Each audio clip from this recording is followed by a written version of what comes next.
The lighting has always been a really huge part of the Dead Space franchise. Lighting, right up there with the sound, is one of our key sort of tools of the trade when it comes to getting a really great horror atmosphere.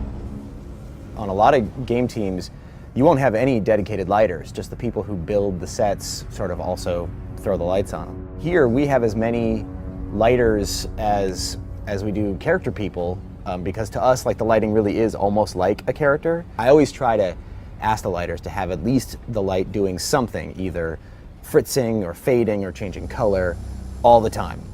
Dead Space is much more a world that needs some sort of unwrapping and exploring, and we try to use the lighting to be another character in the world that you're sort of negotiating with, and sometimes it's your friend and sometimes it's your enemy, and it is always changing and moving underneath you and alive, and something that you have to sort of contend with.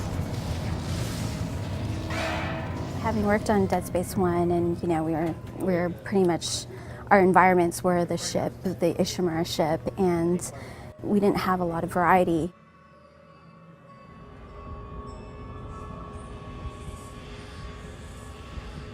And now we're on this huge city, so there's all sorts of different lighting situations, from, let's say, a Vegas-like shopping mall with bright lights and animation going all the time, that light starts to fail.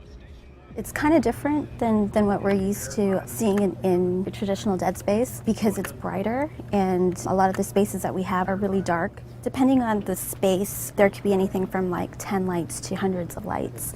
And in this space in particular, we have hundreds of lights. The challenge here is having all the lights, but also keeping it creepy at the same time. So you can see it's kind of deserted, you don't know what's going on. Sort of telling a story and seeing, oh, okay, what's happened here? Why is there papers on the floor? So we sort of highlight those areas. Where the lights used to be all kind of going and panning and everything, now they're all sort of out, and it's just the long shadows from the light outside the window that have changed everything. The main character has a spotlight the whole time, and that really can dictate how the player sees things and what their experience is like. And it's really critical, because we will light a space that without you in it, without the player in it, it really hasn't come alive yet and may feel sort of flat. But when you get the player's light in there, it really comes alive, and you start to sort of only see that part, and all the other lights become like the supporting cast for the player's light to do its thing.